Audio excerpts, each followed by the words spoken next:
तो अभी हम मधुबनी के क्रिप्स हॉस्पिटल में हैं और आपको बता दें कि एक दिन पहले साहर घाट में भीषण डकैती घटनाक्रम को अंजाम दिया गया था और उस डकैती में लगभग परिवार के 5 लोग बुरी तरीके से जख्मी हुए थे, जिनमें मिली जानकारी के अनुसार परिवार के 2 सदस्य जिंदगी और मौत के बीच संघर्ष कर रहे थे क्रिप्स हॉस्पिटल में। और अभी साहर घाट के कुछ लोग और जिला पार्षद पति आए हुए यहाँ पर मिलने के लिए, और ये लोग अभी अभी मधुबनी के एसपी सुशील कुमार जी से भी मिलकर आए हैं।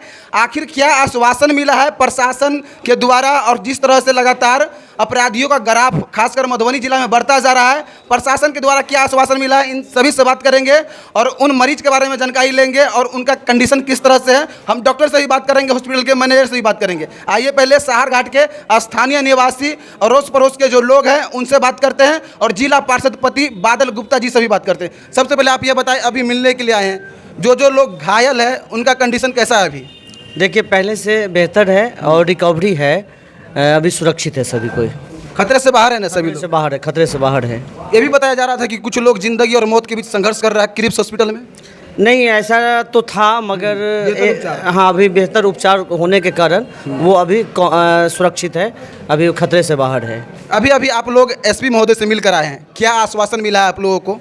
देखिए कल हम लोग रोड जाम किए थे, धरना पर बैठे थे, तो बाज़ार बंद था कल साहर घाट पूरा बाज़ार। उसके बाद एसपी साहब से बात हुई तो जो वहाँ के थाना थे संबंधित थाना साहर घाट के, उनको वहाँ से तबादला कर डिमोशन करके तबादला कर दिया गया है। साथ ही 3 बजे आज मिलने का समय था, हम लोगों यहाँ मिलने के लिए एसपी साहब से आए और अच्छा वार्ता रहा। हम लोग का मांग यही रहा कि वहाँ दर्जनों डकैती कांड हुई है जिसका उद्भेदन अभी तक नहीं हो पाया। तो एसपी साहब को कथन था कि उद्भेदन तो हो चुका है बट नेपाल पुलिस मदद नहीं कर रहा है, वो सभी डकैत नेपाल का है। और इसके लिए मैंने मंत्रालय से बात किया है और नेपाल के जो मधेश के मुख्यमंत्री हैं वो आज इंडिया आए हुए थे, उसका रूट दरभंगा था, उस होकर के गए हैं, तो उनसे भी सारी बात रखा गया है कि नेपाल पुलिस मदद नहीं कर रही है, हमको सहयोग चाहिए। ये बात हुई। दूसरी बात है कि वहाँ जब बार बार घटना घटती है तो मैंने कहा कि अतिरिक्त बल की वहाँ व्यवस्था किया जाए, तब जाकर के उन्होंने बोले हैं कि जो बीएमपी है उसको हटा करके बिहार पुलिस को वहाँ रखेंगे। फिर मैंने मांग किया कि बाइक जो गश्ती करते हैं बाइक पर वो हमको 10 चाहिए, तो अब उन्होंने 5 या 4 का वो रखे हैं कि 4 हम देंगे आपको। ये सारी बातें हुई है और एसपी साहब का वार्ता बहुत अच्छा ढंग से रहा और मुझे उम्मीद है कि वो अपराधी कब तक छुप के रहेगा, आज न कल वो पकड़ा ही जाएगा। आप लोग खासकर मधुआपुर प्रखंड और हरलाखी प्रखंड के लोकल जनप्रतिनिधि हैं, अब फिर से वहाँ पर नए थाना अध्यक्ष आएंगे, कुछ लोग तो नया थाना अध्यक्ष के स्वागत में गुलदस्ता लेकर जाएंगे। मनोबल तो यहाँ से ही उठता है, रंगदारी यहाँ से ही शुरू हो जाता है। उन चीज़ों पर कंट्रोल लगाम कैसे करेंगे आप लोग? देखिए पदाधिकारी का काम है, पुलिस प्रशासन का काम है हम लोग का सुरक्षा देना। उनका मान सम्मान तब ये बनता है जब वो हमको सुरक्षित रखेंगे। अगर वो सुरक्षित नहीं रखते हैं, अपने कार्य को वो निर्वाह नहीं करते हैं तो सुरक्षा वो स्वागत लायक नहीं है। अभी जो थाना अध्यक्ष आ रहे हैं उनका स्वागत तो है मगर हम लोग को सुरक्षा चाहिए। हम लोग भयभीत हैं, हमारे परिवार भयभीत है, हमारे क्षेत्र के जितने भी जनता है वो भयभीत है। इनसे उनको कैसे निजात मिलेगा? और जो पुलिस को चैलेंज करके जाता है, डकैती पुलिस के सामने में करता है, तो ये पुलिस के लिए भी चैलेंज की बात है। 2 दिन पहले मधुआपुर प्रखंड जिला पार्षद क्षेत्र संख्या 4 मनीष झा के यहाँ चोरी हुई थी और आप क्षेत्र संख्या 3 से जिला पार्षद पति है। दिल में मन में खौफ है कि हमारे घर को भी टारगेट किया जा सकता है। स्वाभाविक बात है, जब जनता सुरक्षित नहीं है, हम जनप्रतिनिधि सुरक्षित नहीं हैं और इसका नेतृत्व मैं कर रहा हूं, तो कहीं ना कहीं खतरा तो बनती ही है। तो प्रशासन को ये सोचना पड़ेगा कि जनप्रतिनिधियों का भी सुरक्षा कैसे बनेगा, क्योंकि आवाज़ अगर कोई उठाता है तो जनप्रतिनिधि उठाता है। तो हमने जो काम था जनता का करना, जनता के अधिकार के लिए हमने आवाज़ उठाया और प्रशासन का काम है कि हमको सुरक्षा कैसे मुहैया करवाएंगे, वो उनकी जवाबदेही बनती है। अब सभी जगह एक ही टीम काम कर रहा है, जो डकैत का टीम है एक ही तरह का है और सभी जगह वो घटना कर रहा है और खास करके मधुआपुर प्रखंड को उन्होंने टारगेट बना कर रखा है। तो प्रशासन को सोचने की बात है, इस पर विचार करने की बात है कि वहाँ सुरक्षा कैसे मुहैया कराया जाएगा। देर रात जब डकैती हुई, जो लोग घायल हुए थे सभी को क्रिप्स में लाया गया। क्रिप्स में डॉक्टर की टीम किस तरह से उसका ट्रीटमेंट किया और अभी सभी मरीज का कंडीशन किस तरह से है? देखिए स्थिति तो बहुत नाजुक थी, सर पे बार था। जितने भी लोग हैं, राजकुमार गामी हैं और पिंटू गामी और उनका भाई है रंजीत गामी और एक उनकी माता है वो माता जी है ना, उनकी माता जी है, उनके सर पर काफ़ी चोट लगी थी। मगर मैं धन्यवाद देना चाहता हूँ यहाँ के डॉक्टरों को, यहाँ के व्यवस्था को, कि उन्होंने उनको मौत के मुंह से खींच करके वापस लाए और सुरक्षित रखे हैं। मैं इसके लिए आभार व्यक्त करता हूँ यहाँ के डॉक्टर को, यहाँ की व्यवस्था को। सर, कल आप लोग धरना पे बैठे हुए थे, लगातार मांग कर रहे थे कि थाना अध्यक्ष को बर्खास्त किया जाए या तो सस्पेंड किया जाए, लेकिन बात तबादले में आके बनी है। क्या आप संतुष्ट हैं इस निर्णय से? संतुष्ट तो पूरा तरह से नहीं है, लेकिन फिर भी उनको किया गया तबादला, यहाँ से तबादला नहीं होकर उनको सस्पेंड होना चाहिए। उसमें एक बात हम लोगों ने एसपी साहब से मिले हैं आज, तो बात किए हैं कि 2 उसमें नासूर अभी भी है, एक अनिल सिंह, एक अभिषेक आनंद। जब तक उनका वहाँ से डिस्पेस नहीं होता है तो हम लोग इस सब का गोपनीय आंदोलन चालू ही रखेंगे। और सबसे पहले एसपी साहब से मिलकर हमको पूरा आश्वासन मिला है। उन्होंने बताया कि बाज़ार की सुरक्षा के लिए आपको 4 मोटरसाइकिल वाला फोर्स यानी 8 को फोर्स जो दिया जाएगा, जो गश्ती करेगा इलाका में भी सहारघाट बाजार का। अपूर्ण रूप से हम लोग संतुष्ट हुए हैं एसपी साहब से कि हम लोग आश्वासन दिए या काम करेंगे। इसमें सारा सहयोग सहारघाट के पूरे व्यापारी को जाता है। एकजुटता के साथ भूखे प्यासे कड़ी धूप में इन्होंने आंदोलन किया, इसके लिए सहारघाट व्यापारी को बहुत बहुत धन्यवाद देता हूँ, आभार प्रकट करता हूँ। और हॉस्पिटल में जब आए यहाँ मिलने के लिए, उनसे मिला हूँ पिंटू गामी से। पिंटू गामी तो भी ठीक है, बाहर है खतरे से, उनकी माताजी का तबीयत बहुत सीरियस था।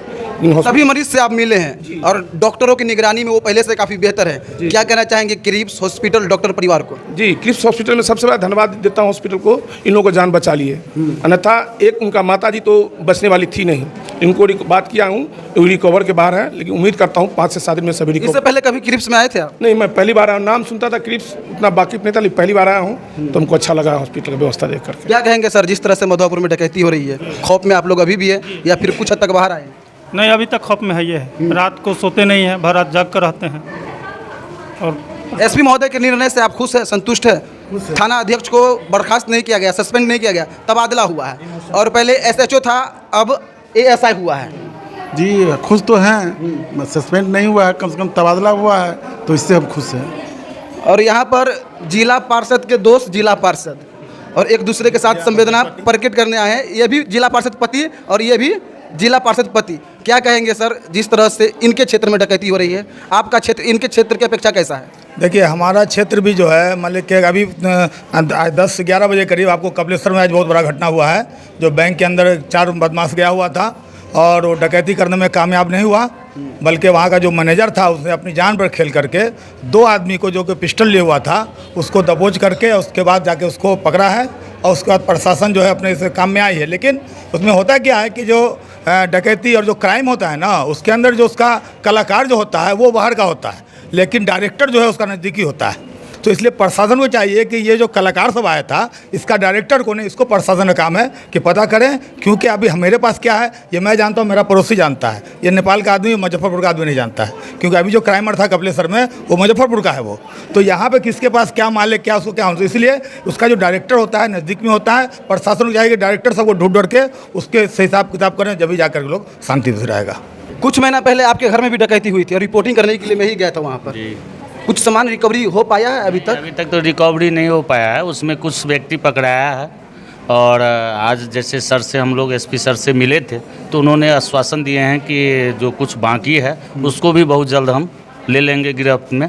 और वैसे भी हम लोग बहुत भयभीत रहते हैं, जो लगभग 7 महीना हो गया। 7 महीना से हम लोग समझिए कि सोते नहीं है, लगभग 1-1.5 बजे तक जो है सो हम लोग जगे रहते हैं। और आश्वासन के बाद ये थोड़ा भरोसा हुआ है आज कि वो भेजेंगे हम लोगों के सुरक्षा में।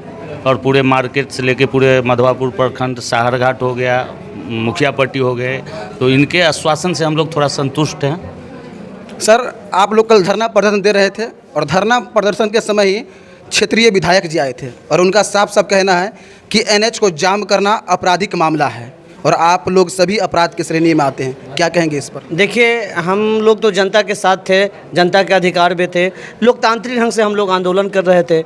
सबसे पहले बात है कि विधायक जी तो कभी राजनीतिक में मतलब आए नहीं, आंदोलन कभी किए नहीं, जनता के अधिकार के लिए लड़े नहीं। वो तो विरासत में उनको विधायक मिला, उनके पिताजी के देहांत होने के बाद उनको विरासत में मिला हुआ। तो जनता का दर्द वो क्या समझेंगे कि क्या होता है जनता का दर्द? जब उनके यहाँ डकैती होगा ना, तब उनको पता चलेगा कि क्या होता है। अब रही बात, हम लोग अब किसके पास गुहार लगाएंगे? दर्जनों डकैती हो गया, प्रशासन एक्शन में नहीं आ रही है, तो हम लोग आंदोलन नहीं करेंगे तो चूड़ी पहन के घर में बैठे? तो उस विधायक का मतलब, कहने का मतलब है कि आप लोग चूड़ी पहन करके बैठिए और आग लूट कर ले जाता है, महीनों सालों भर के कमाई अगर व्यवसायी इकट्ठा करता है और उसको लूट के ले आता है तो लूट के ले जाने दो, मगर तुम लोग चूड़ी पहन करके बैठो। मैं निंदा करता हूं उनका कि एक बार वहां पर जो अनशनकारी था, धरना बैठे जो लोग थे, उनसे वो मिलने नहीं आए और वो क्या कहते हैं कि रोड जाम करना अपराधी मामला है। तो सबसे बड़का अपराधी तो वो है और उनकी सरकार है जो सबसे बड़ा अपराध, जब से वो क्या कहता है कि जदयू और राजद में गए हैं तब से अपराध का सीमा पार हो गया है। वो आप नहीं देख रहे हैं क्या नज़ारा है? हर दिन हत्याएं होती है, हर दिन मर्डर होता है, हर दिन डकैती होता है, तो सबसे बड़ा दोषी तो वही है। माननीय विधायक जी से मैं कहना चाहता हूँ कि कुछ महीना पहले वो अपनी मांग लेकर के खुद रोड पे आकर धरना प्रदर्शन किए थे, खुद विधायक। तो वो अपराधी हाँ, वो भी अपराधी के गार्जियन हो गए हैं। हम लोग अपराधी है तो उसका महा अपराधी है, उन पर भी अपराधी का केस चलना चाहिए। इसलिए ऐसा बेवकूफ़ विधायक जीवन में नहीं हुआ था। आप कोशिश करता हूँ कि आगे हाँ नहीं सदस्य हैं, लेकिन जो जिसके पास डकैती हुआ वो से मिलने नहीं आया, जो पब्लिक वोट दिया है उनसे बात नहीं करने आया और ऊपर बयान देता है कि हम लोग अपराधी हैं। तो हमारे साथ क्रिप्स हॉस्पिटल के एचआर मैनेजर रोशन झा जी हैं, इनसे बात करेंगे जिस तरह से सहार घाट में डाकुओं के द्वारा गिरीश स्वामी के ऊपर जानलेवा हमला किया गया, वो लोग किस कंडीशन में क्रिप्स हॉस्पिटल में आए थे और अभी वर्तमान समय में डॉक्टर के देख रेख के बाद, इलाज के बाद उसका कंडीशन कैसा है, पहले से बेहतर या फिर बिगड़ता जा रहा है। सर बताएंगे किस कंडीशन में वो लोग आए थे और अभी कैसा है वो? ये कल रात की घटना है जी। लगभग 12:30-1 बजे के आसपास ये घटना हुआ था सहार घाट में। हमारे पास 4 बजे के आसपास आए थे 4 पेशेंट। तो चारों जो थे घायल अवस्था में थे, किसी धारदार हथियार से सर पे दोनों हाथ टूटा हुआ है, किसी के बदन में चोट है। चारों गंभीर स्थिति में हमारे पास आए थे। अभी एक और पेशेंट आए, उसके सुबह शायद उनका लड़का था। 5 पेशेंट हमारे यहाँ एडमिट हुए हैं, सभी जो है सो गंभीर स्थिति में थे, लेकिन अब जो है पेशेंट रिकवर हो रहे हैं। उम्मीद करते हैं 2 या 3 दिन में सभी पेशेंट अपने घर जा सकते हैं, 4 दिन में। एक दो पेशेंट के बारे में बताया जा रहा था कि जिंदगी और मौत के बीच संघर्ष कर रहा है, क्या वास्तव में सच्चाई है इस बात में? बिल्कुल। जब ये पेशेंट आए थे तो शायद उनकी घर की जिनका घर है उनकी मदर थी, शायद उनका जो है स्थिति ज़्यादा ख़राब था और 2 लोगों का, लेकिन सब रिकवर हो रहे हैं धीरे धीरे। उम्मीद भगवान कब तक उन लोगों को डिस्चार्ज कर दिया जाएगा क्रिप्स हॉस्पिटल से? अभी इलाज चल रहा है, अभी कह नहीं सकते, तब भी 4-5 दिन तो आपको समय देना पड़ेगा। जिस तरह से गंभीर मरीज़ थे, अब ठीक है, धीरे धीरे ठीक हो रहा है।